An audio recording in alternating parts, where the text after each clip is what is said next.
Okay, I'm going to start with my second lecture on Darwin.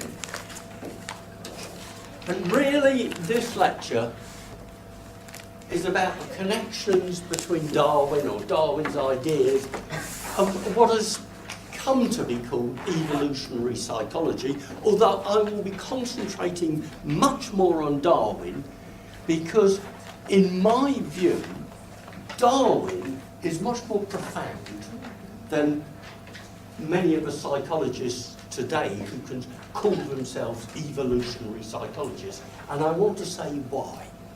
Because it's very easy to make hypotheses and say, oh, young men have inherited the capacity to drive fast, and young women have inherited the capacity to dress up smartly and attract people and so on. It's so easy to say this, but it doesn't mean it's true. Darwin is concentrating, when he looks at humans, on inherited behaviour. What is it that have we inherited from our ancestors as a result of being human? And I particularly want to concentrate on Darwin's theory of the emotions. Why we act as we do when we are said to have particular emotions. Because there's big implications from Darwin's perspective of how to study and how to explain behaviour. And look, I'm using the word behaviour to start with. I'm not talking about cognition. Because with Darwin, we've got a shift from looking at the mind, as Locke tried to do, as Hobbes tried to do, to looking at behaviour. Why? Oh, I forgot.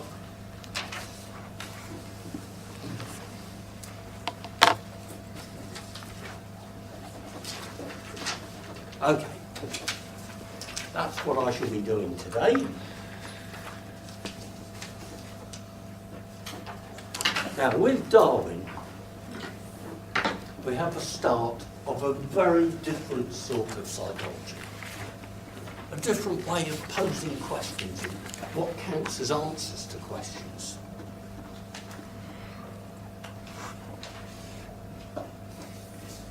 You see, the normal explanation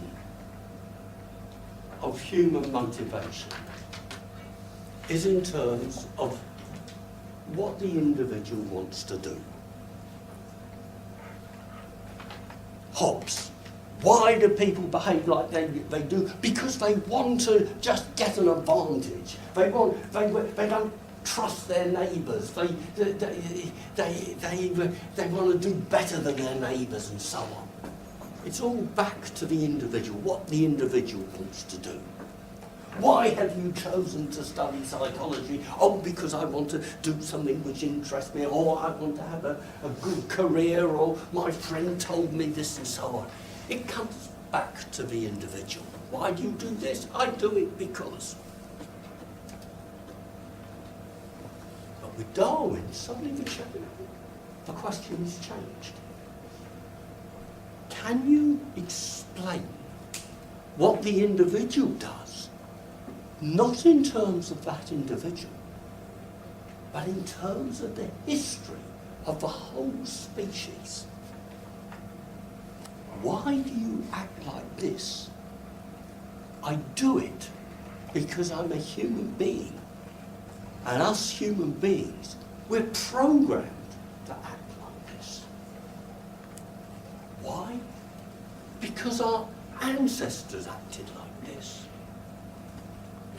And Darwin, throughout his writings on humans, and The Origin of the Species was not a writing about humans, it came after then, throughout his writings on humans, was really stressing the importance of inherited characteristics. Very different from Locke. Locke, it's all nurture. We're born empty, and we create ourselves through our own experience. experiences. For Darwin, he's saying, no, we are like we are, not because of our experiences, because of experiences thousands upon thousands of years ago. And you can see this is a sensational turning about of the questions of psychology, of why we behave as we do. And it leaves psychology with this fundamental problem which has not been resolved to this day. It's this question of nature and nurture, which is how much of human behaviour is to be explained in terms of inheritance. We behave, we act as we do because we're born to act in this way. And how much is to be explained in terms of learning. Obviously, you can't explain everything in terms of inheritance. Different cultures have different customs, different languages, different ways of doing things. And children learn the culture in which they're being brought up in. But we can ask the question, if we look across cultures, are there constancies? Something about being human means we have cultures which have particular patterns. There's the question, the nature-nurture question. And Darwin finally was able to conquer his reluctance, his inhibitions, his problems with his dear wife, and write about humans and evolution in his great book, The Descent of Man, published in 1871, where he took head on that humans had evolved from primates, from monkeys, from chimpanzees.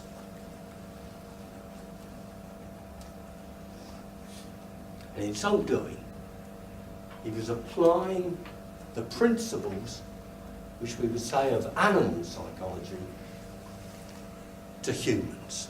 He was saying all this which I found out about how animals evolved also applies to humans, and it's not a trivial finding.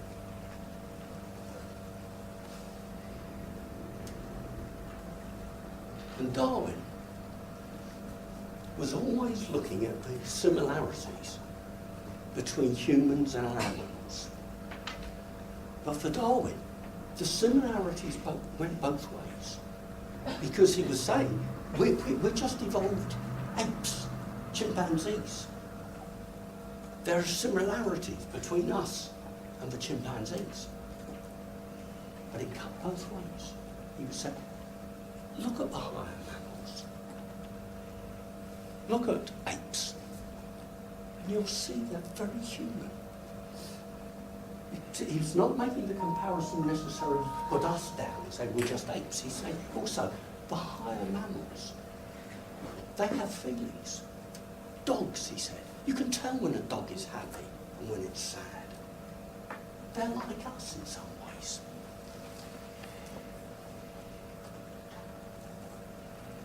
And there's this question, what have we inherited from our animal ancestors? And of course, what haven't we? What separates us from the other animals? And Darwin was not blind to the idea that humans were very different in many ways to the other animals. He thought we were the prime, the great achievement of evolution, the most noble species, because we have poetry, we have language, we have developed morality and science. And all the time, to sustain his arguments, he's looking for similarities. The similarities between humans and animals, and the similarities between humans. if we have evolved as a species, and if this history of evolution affects us in the present, and affects us in important ways, then it will affect all humans, all societies. And Darwin was aware that if evolution is important, it will be as important to the European as to the African, as to the South American, as to the Asian, and so on. There will be something linking all of us human beings as human beings. Bear this in mind, because next week I shall be talking about Francis Galton, who took the opposite conclusion and thought evolutionary theory went the other way. And the big question for Darwin and the descent of man is, what is human nature? What is it we've inherited from our ancestors which makes us humans?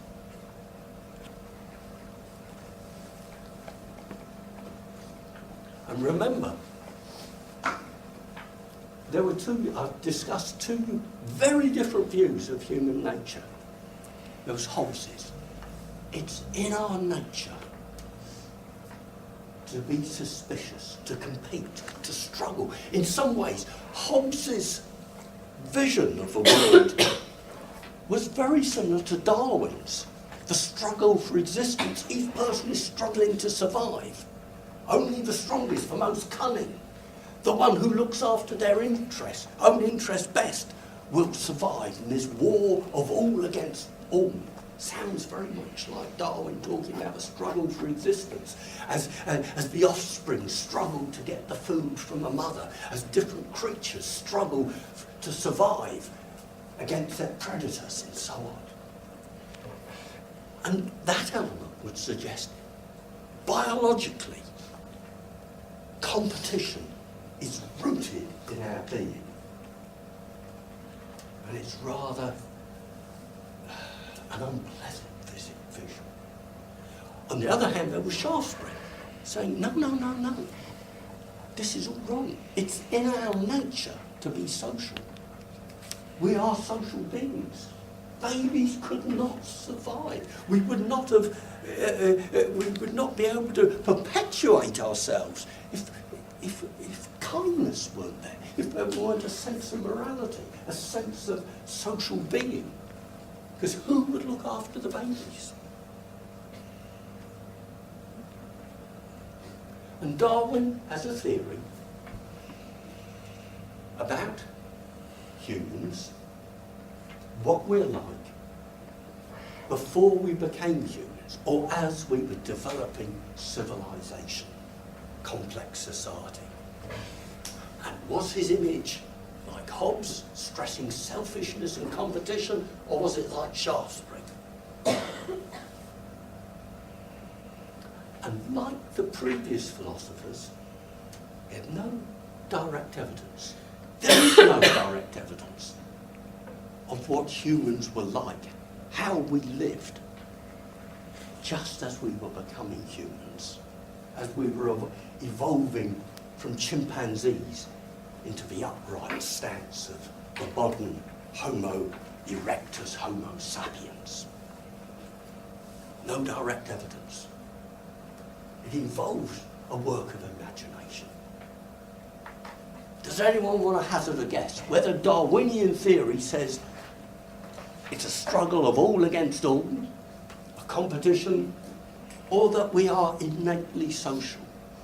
Does Darwin come down on the side of Hobbes or of Shaftesbury? Anyone shout out? Hobbes. Sorry? Hobbes. Hobbes. There's one for Hobbes. Anyone want to shout out Shaftesbury? Or is everyone going to say Hobbes, Hobbes, Hobbes? Well, we only have one vote for Hobbes, and silence means assent. You're all Hobbesians. Okay. Clues for Darwin. You can't go back in time. You can't rerun what happened 1 million years ago. You look at our closest neighbours. You look at the chimpanzees. And what distinguishes chimpanzees and makes them like humans. Not just that they have rather large brains and they can hold things in their hands. They're social animals. They live together. Chimpanzees do not like living alone. For Darwin, who spent time in the zoo, London Zoo, watching the chimpanzees there, this means that our ancestors probably had very social instincts. This is not a vote for Hobbes.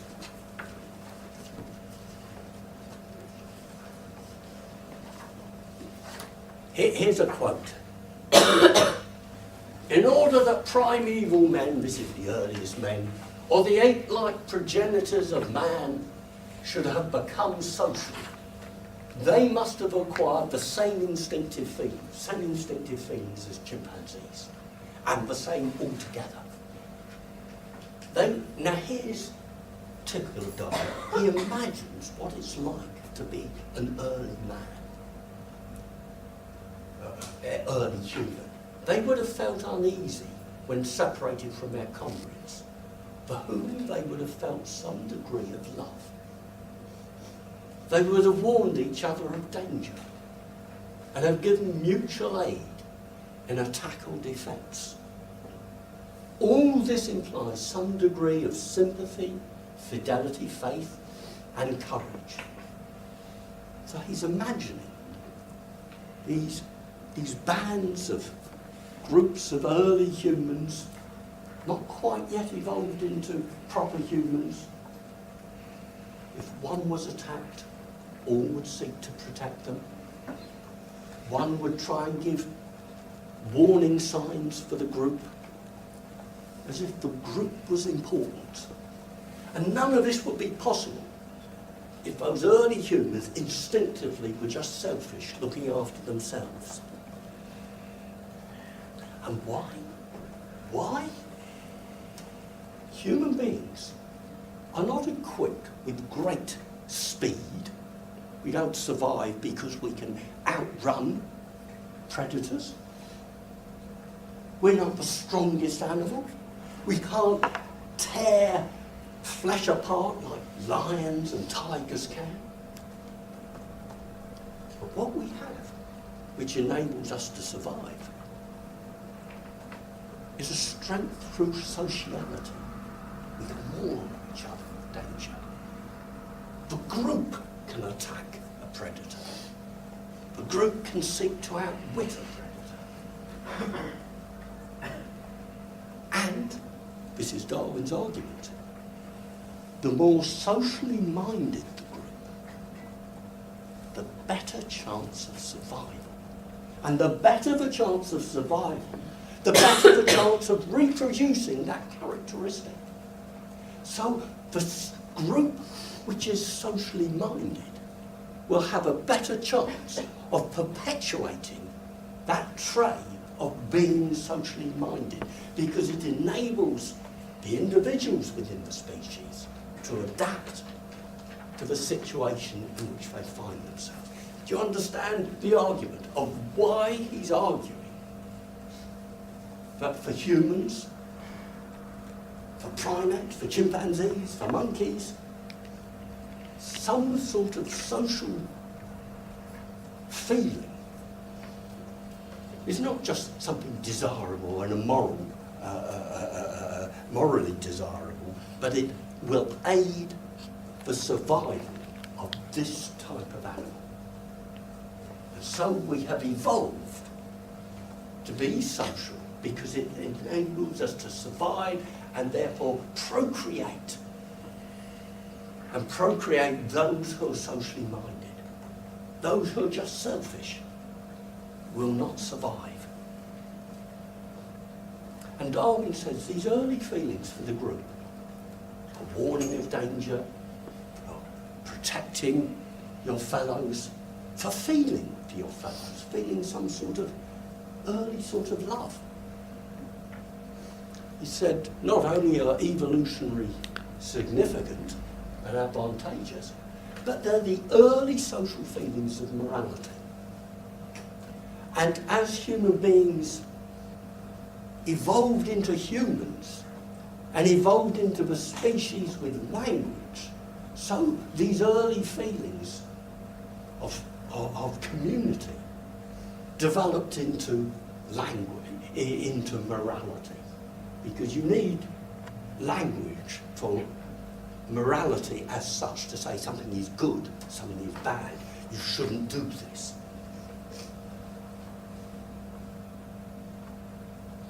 And so what Darwin was saying is there is an instinctive basis for humans to be moral and social. A vote, I'm afraid, for Shaftesbury.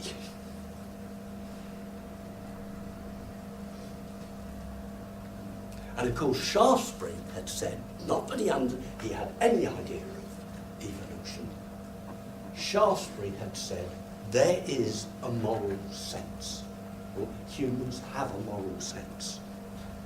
And Darwin, over 100 years later, was saying something very similar, but backing it up with as good evidence as was available at that time. Now, in The Descent of Man, Darwin also addresses another question, which to us might seem odd, but to the Victorians, the Western European Victorians, was very, very important. It was a question, do humans constitute one species, or are there many biologically different sorts of humans? This is a racist question, there's no doubt about that. And the question arose from European imperialism, as the Europeans during the 18th and particularly the 19th century went across the world and annexed vast territories and conquered other peoples. And they discovered human beings who looked very different from the Western Europeans. And the question was, well, why do these humans look different? Other humans look different. Why do Australian Aborigines look different from the people who they were used to in France or Germany or the United Kingdom? Or people in Southern Africa or Western Africa looking slightly different as well? Was this a sign that after Darwin wrote, some started asking the question, was this a sign that there were different processes of evolution? That the Aboriginal Australians may have evolved in a different way from the Europeans, from the Africans, from the South Americans, from the Chinese, and so on. Darwin, to his credit, always argued that this was implausible, that humans shared a common ancestry. Because he said, the evidence suggests that humans, regardless of their look, regardless of whether they have lived as far as history knows in Africa or South America or Western Europe, they share similar cognitive structures and similar emotions.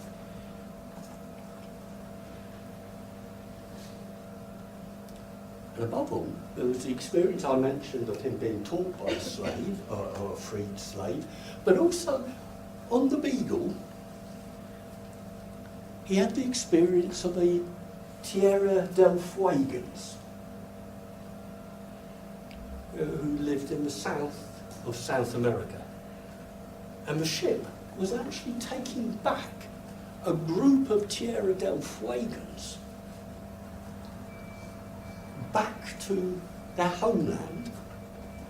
This was a group who had lived in Britain for about 10 years, become highly westernised, all the latest English clothes, spoke English perfectly, were Tierra del Fuegans English gentlemen and ladies.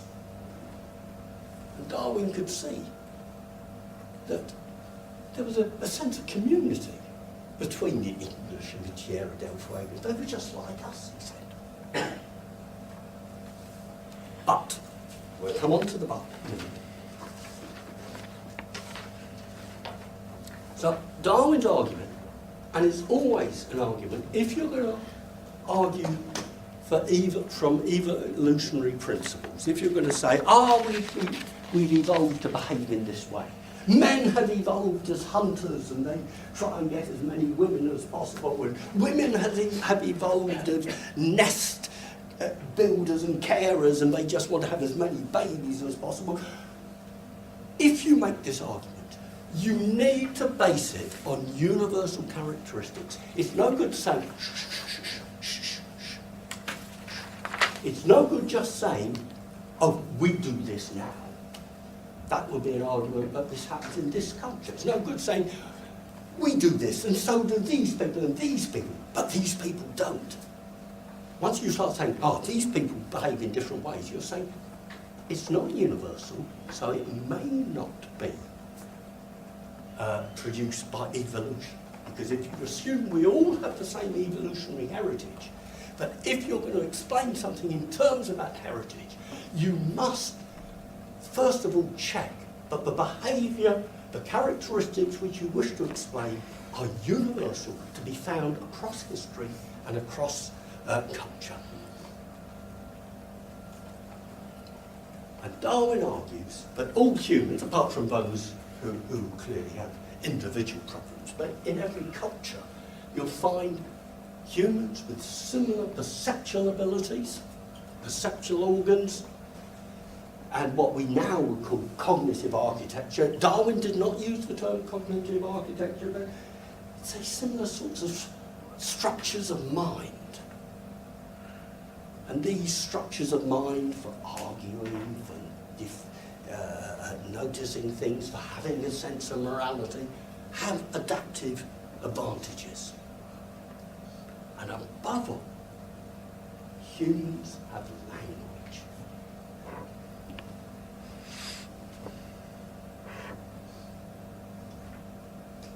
And Darwin points out, and this is very important, all humans have inherited the capacity for language.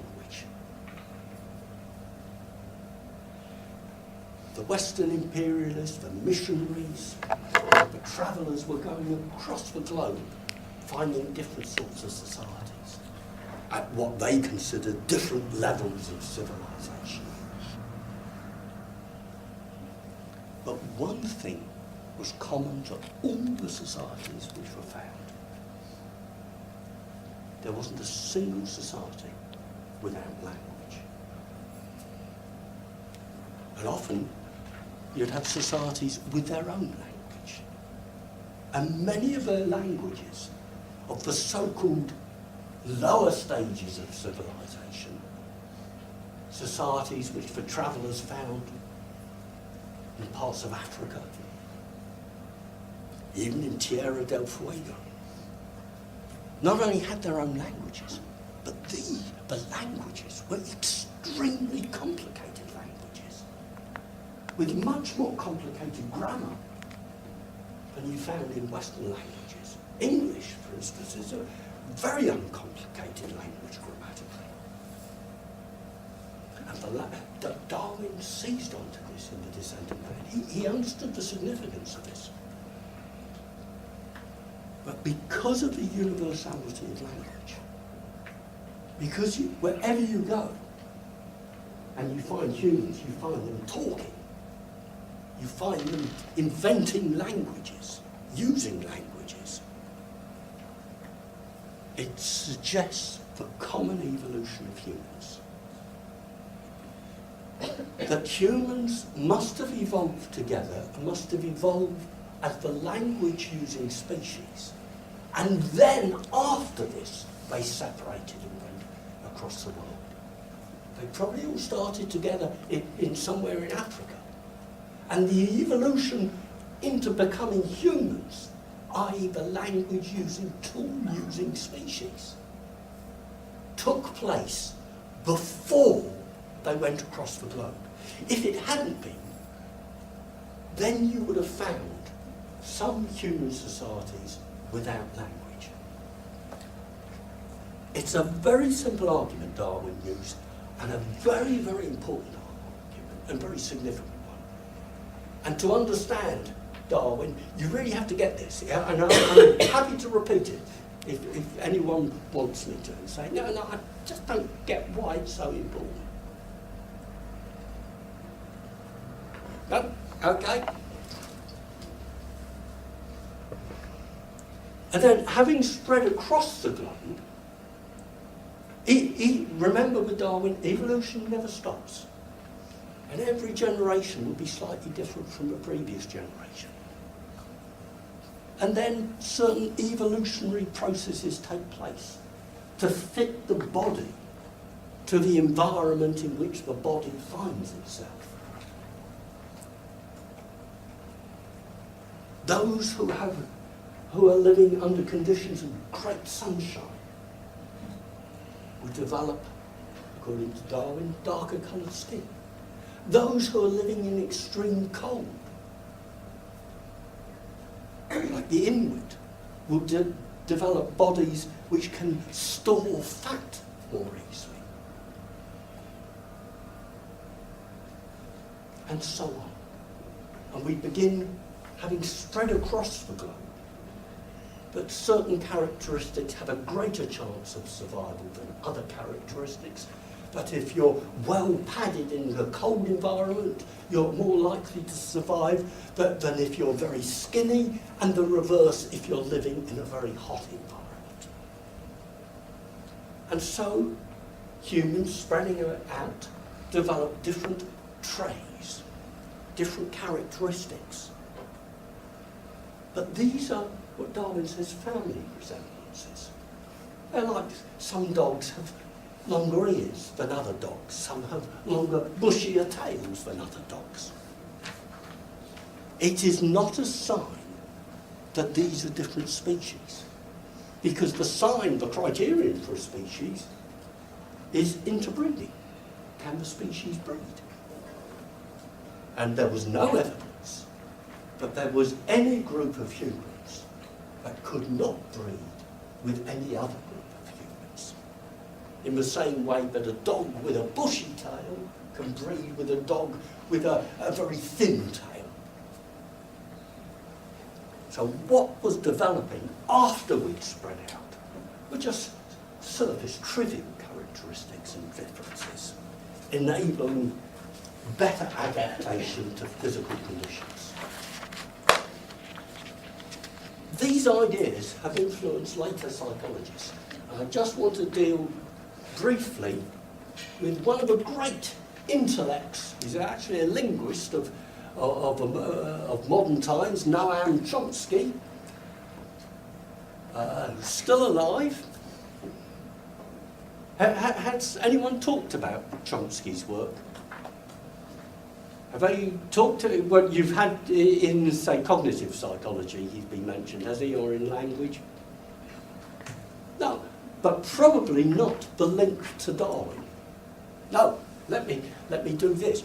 Chomsky, he was a rebel when he was younger, rebelled against behaviourism, he was a linguist, he rebelled against conventional linguistics, and he made the argument for what he called innate ideas, anti-Locke. And he uses the Darwinian principle of looking for human universals and saying, if you find something which is universal amongst humans and human societies, then you are getting close to discovering what may be the innate structure of the human mind. And Chomsky, as a linguist, looked at all different languages. Now, I won't say he looked at every language, but he made an argument that all languages have certain, what he called universals. They possess universal features. And one feature which he stressed above all was that all known languages have grammars. Now he's going on from Darwin, who said all humans have language, but he then didn't, Darwin wasn't a linguist, and said, what is it about language? Chomsky says, the one thing about a language is it has a grammar. Now what does he mean by this? Well, you think a language has words. Yes, all languages have words. But languages, according to Chomsky, are more than just collections of words. They involve rules about how you combine words to create sentences and to communicate. There is no language which is just a collection of words without rules of how to combine words, how to indicate plural, how to indicate singular, how to indicate past, present. And children learn and use grammatical rules, and they seem to acquire the grammatical rules, according to Chomsky, quite spontaneously. You teach a child a word, mama. You teach it dada. You teach it table. And soon the child is saying mama's table, dada's table, or whatever way the language has for indicating ownership. And what this means is because there are grammatical rules in every language, and the rules differ. The languages don't have the same grammatical rules, but they have rules. That's Chomsky's point. Not we all have the same rules, but we all have rules.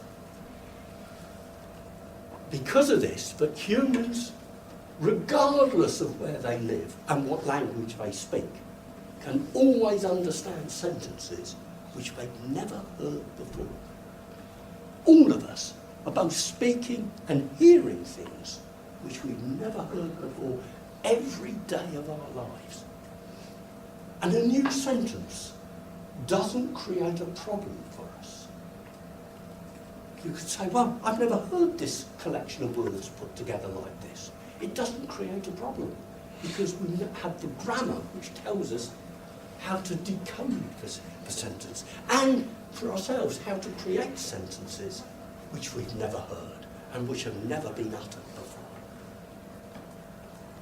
And therefore, says Chomsky, and he considers himself very much Darwinian on this point, therefore, we have in our minds an innate structure for understanding and using grammar, the rules of grammar. And thus, the mind is not empty at birth. It has innate ideas. And Chomsky uses the term innate ideas very controversially. You could say innate potentiality for understanding grammatical rules. And of course, which grammatical rules will become evident depending on which language community the child grows up in. And the key proof, again, is universality. Go across the world, wherever you find humans, you find language, and wherever you find language, you find rules for combining words, for decoding words. Not the same rules, but nevertheless rules. And all this would be overthrown if anyone came up with an argument or an example of saying, look, this group of humans who get along very well and have a complex society, their language has no grammar, has no rules. It'd be like Popper and the black swan, the existence of a black swan, refuting the idea that all swans are white. But so far to this day, nothing like this has ever been found. Quite the reverse. There are some examples where children from different language groups have been taken out and lived together, they've been dispossessed, and it seems like the next generation will create their own new language with its own new rules. as if to be human is to have a grammar. Okay, Chomsky, following on from Darwin. But Darwin's big question, one of the big questions he asked, was about emotions. Oh, I'm getting on there. This will take a bit longer. Bear with me, we've only got one lecture today. And if I do go on a bit, remember, I'm dealing with here very key questions about what it means to be human. And I'm also dealing with Darwin, with a great figure. Darwin is someone I've mentioned before, but in this course I want to introduce you to great thinkers. Not up-to-date thinkers necessarily, but thinkers whose ideas it will pay you. It would be an advantage to you to carry about for the rest of your life. Look, if I give you a reference to the latest evolutionary psychology, and personally I don't think the standard of current evolutionary psychology is particularly high, I will be asking you to read something which will be out of date within 5 years.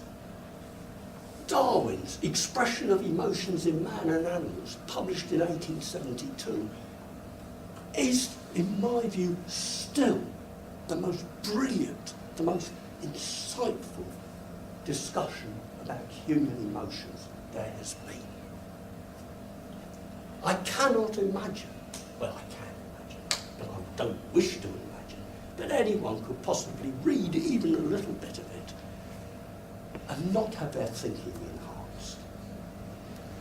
But your thinking will be enhanced because Darwin is a significant figure. Even if you think, no, I don't like Darwin, you should know what it is you don't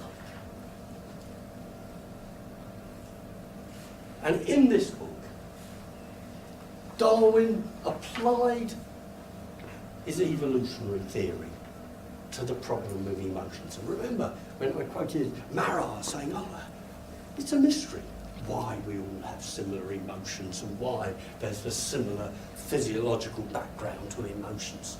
Darwin tries to explain. He gives an evolutionary argument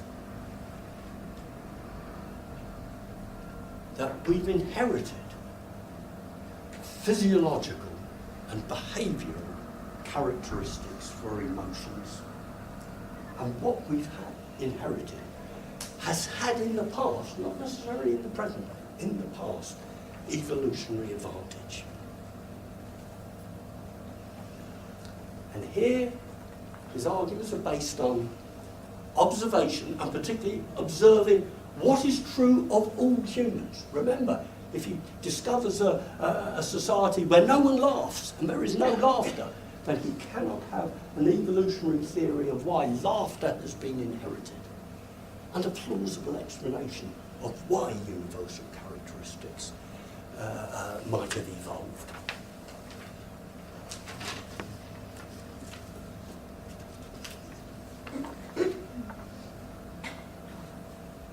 And his ideas are based on close observation of close physiological reactions of how people react when they seem to have an emotion. And he collects stories from anthropologists, from travellers, from people who've been across the world, asking them, the peoples you knew in South America, West Africa, the heartlands of China or whatever, did they laugh when they were happy? Did they cry when they were sad? Did they blush when they were embarrassed? And he found out that almost universally people said yes. Yes, wherever you go, there's a commonality in emotional reactions.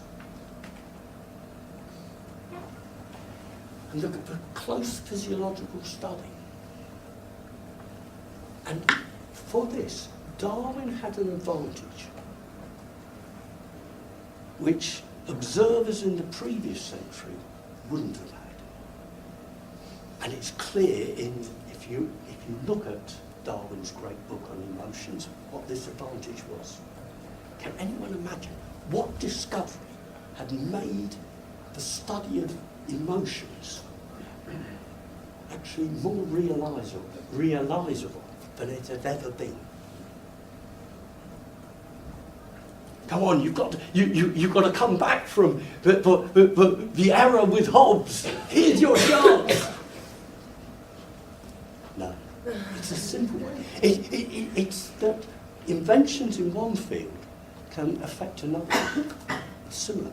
It's simple. By the time Darwin was publishing the expression of emotions, photography had become commonplace.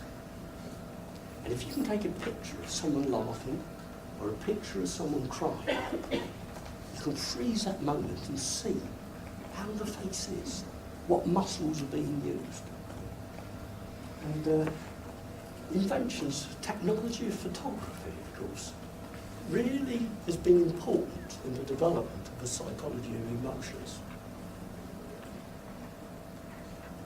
And of course he used cross-cultural information and his own experience of the Tierra del Fuegans. He knew they got excited just like Western Europeans got excited. But then you could say, well, they'd become Western Europeans. They were wearing the clothing of Western Europeans. Ah, when the Beagle docked, drew up in Tierra del Fuego, this small group of Tierra del Fuegans who had lived in England for the past few years, and had become celebrities in England. They got so excited. And they ran off the ship to see their families and friends. And as they ran across the beach, they threw off all the expensive Western so-called civilized garments. And they ran naked to their families. And they never went back to England again. And they became Tierra del Fuegans again. And Darwin then could see how the cultural differences in his view were superficial compared with the similarities between humans. That the same person could be an English gentleman and a Tierra del Fuegan leader, member, and have the same sorts of emotions and excitements and disappointments. But what the greatness of Darwin's book on emotions is that he's not really talking about the universality of emotional experience. Because what is it actually like to experience happiness as a dog or as a chimpanzee? Darwin makes an important shift, and it's there expressed in the title of his book. It's not the experience of the emotions which he's looking at primarily, it's the expression of them, how we behave. That people undergoing similar emotions express these emotions similarly. They display similar reactions. And with Darwin, you see a switch from the analysis of experience to the analysis of display or expression to behaviour. And Darwin also notes similarities with animals. Anger. What is the sign of anger? Take a photograph of someone being angry, baring the teeth. And Darwin knows he lived amongst dogs. Dogs do the same. Wandering around London Zoo, primates do the same when they're angry. Why on earth should you bare the teeth when you're angry? And sometimes when you're angry or when you're frightened, the hairs on the back of your neck stand up. You talk about yourself, right? The hairs on the back of my neck stand up. And there's a tiny little, very weak physiological reaction amongst humans. It's much stronger in animals. And why do we open our eyes? Why, when we're surprised? And this is a reaction. Surprise someone, and the eyes just open wide. Darwin now had photographs to show this. Why does the hair of some animal stand on end? And he asked the question, not why does that person do it, but could there be evolutionary advantages in this display when undergoing an emotion? And he says yes. The emotional physiological system serves a function for human beings, and a function which assists in survival. And that's why we have these displays of emotion, and sometimes ones which really have outlived their usefulness, like the hair and that. And his arguments are always quite simple. So originally, before these were part of a species reaction, it would happen that individuals willingly would engage in particular displays when they were in particular situations. If you were surprised, the cunning individual, instead of going, ooh, ooh, I'm surprised, ooh, I'm scared, ooh, ooh, ooh, would look at them, I'm surprised. Where? Oh, I heard a noise. Is that someone out after? Is that a tiger, a lion, or whatever? And the eyes would open wide to see if there was danger. Now, Darwin says that's more sensible than and the person who opens their eyes wide when surprised will have a better chance of avoiding the predator, the dangerous predator, than the person who goes. He doesn't quite put it like that, but I'm simplifying. And that means if there is a biological basis to opening your eyes wide, even without thinking about it, as just a reaction to surprise, that reaction stands a better chance of surviving, leading to survival and adaptation, and therefore will be perpetuated over thousands upon thousands and thousands of years. Raising your hair standing out your back of your neck when you're engaged in a dispute, well, it makes you look bigger. And if you look bigger, your foe will be less confident, and you'll win your battle and therefore be able to perpetuate yourself. Exposing your teeth, that's threatening. Look at these big teeth I've got. And again, it enables you to frighten off those who are threatening your life. And so Darwin says that originally these things had evolutionary advantage. And what is a successful habit becomes inherited, and those who inherit this reaction have a greater evolutionary advantage at a time when it mattered. Why do infants cry? Why is crying? What is the evolutionary significance for that? The argument is quite simple, according to Darwin. Like Shaftesbury, he notices that the human child is helpless for a long time. The child cannot speak. The newborn infant has no words. It can't even do complicated gestures. It can't snap its fingers and say, I want the breast now, please. Crying is a way of communicating discomfort, whether it's hunger, cold, warmth, too much warmth. Well, that's the cry. And the child who doesn't cry has less chance of surviving.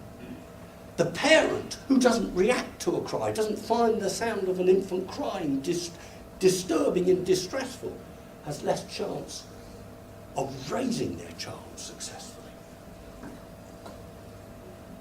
Why tears? You can just make a noise. And Darwin says, well, if you cry for a long period of time, the blood vessels in your eyes get engorged and the eyes dry out. The child who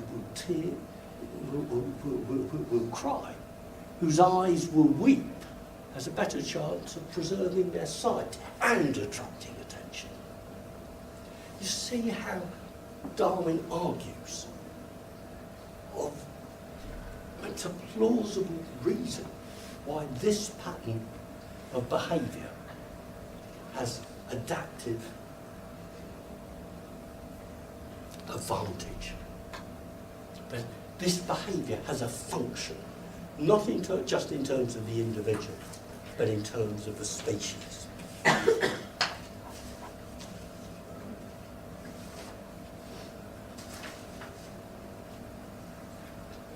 And Darwin observed.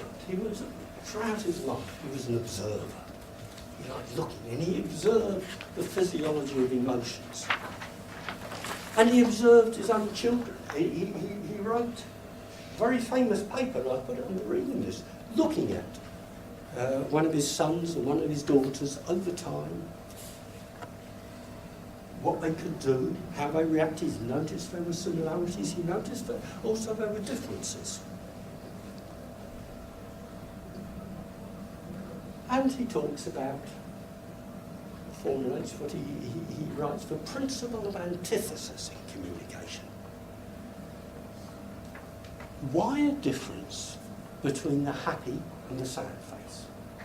Okay, the happy face, the child has to indicate to the parent when it feels content, and it has to indicate when it feels discontent. And Darwin looks at the physiology of the expression of content and discontent, and by and large, in discontent, all the muscles go down. Look mournful, going down. In content, sort of going upwards. The face is moving in a different direction. The cheeks are compressed. The mouth goes upwards. And Darwin again says, this is no coincidence. Wherever you go across the world, people are just the same. Because it's not just important to display emotions for survival, but to display them as clearly as possible. So that the display for sadness will be the opposite of the display for happiness, so that caretakers will not be confused. One will be up and say, oh, it's crying. Is that crying or not? Oh, I can't really tell. No, it's going to be clear. And again, the clearer it is, the better the chance of survival. And don't forget, when Darwin was writing, infant mortality was still a huge, huge problem, as he knew to his great tragic experience. And his theory of evolution depended on the assumption that infant mortality across different species, and certainly within humans, was a continuing problem and a continuing precondition for evolution. And so the principle of antithesis, there's an advantage for the displays of emotion to be very different and different from each other. And what we have in Darwin's book of Emotions and in his book of Descent of Man is a revolutionary theory of psychology. It doesn't appear revolutionary now, but in his day it was revolutionary. A very different way of looking at human beings.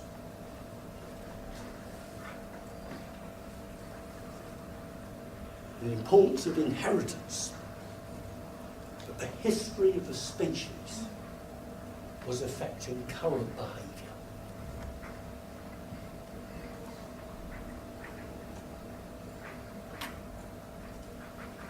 And the history of the species should, if properly understood, unite us, not separate us.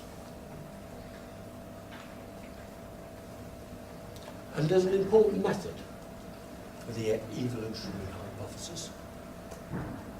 Is behaviour universal?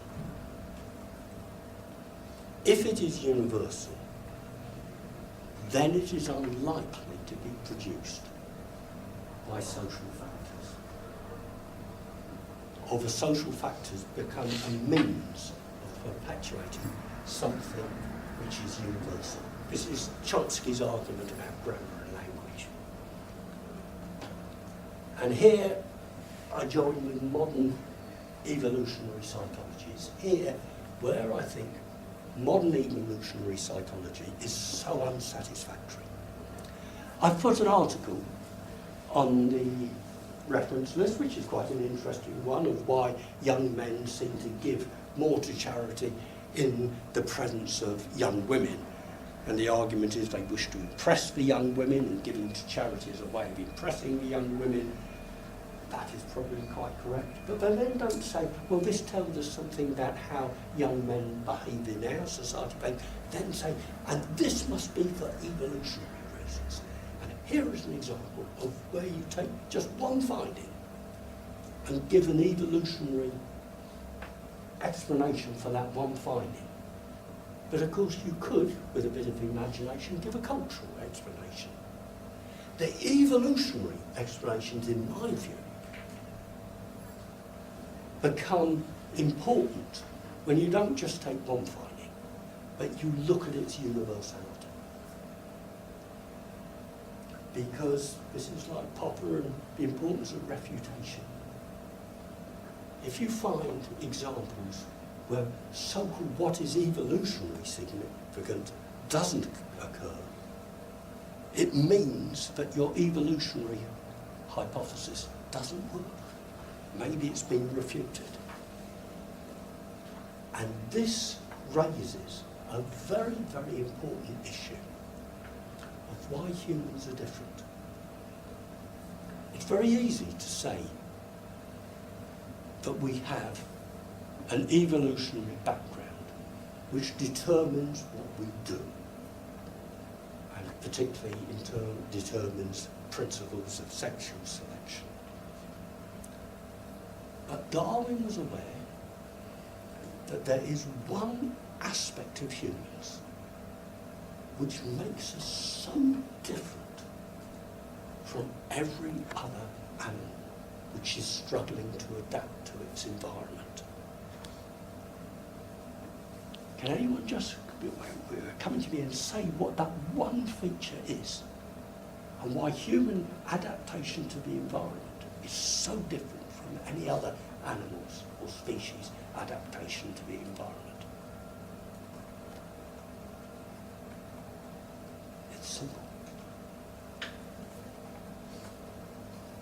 We are the one species above all who doesn't have to adapt to the existing environment. It seems to be part of our nature and talents that we can change environments. We can control the environments in which we live. We can change the environment. So the principle of adapting to an existing environment is not the only principle at work with human beings. We create societies, we create civilizations, we create environments. And goodness knows the problem we're in at the moment, how we've wrecked the earth and its resources. We will be, and in your generation, be in huge trouble unless we show how we can create new environments for ourselves to live in. No other animal can do this. Not even our near neighbours, the chimpanzees. And certainly not the higher mammals, the dogs and the cats. Only the humans can destroy environments and recreate environments. That's why our adaptation is very different. Okay, that's enough of this.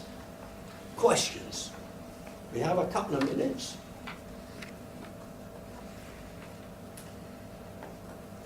No?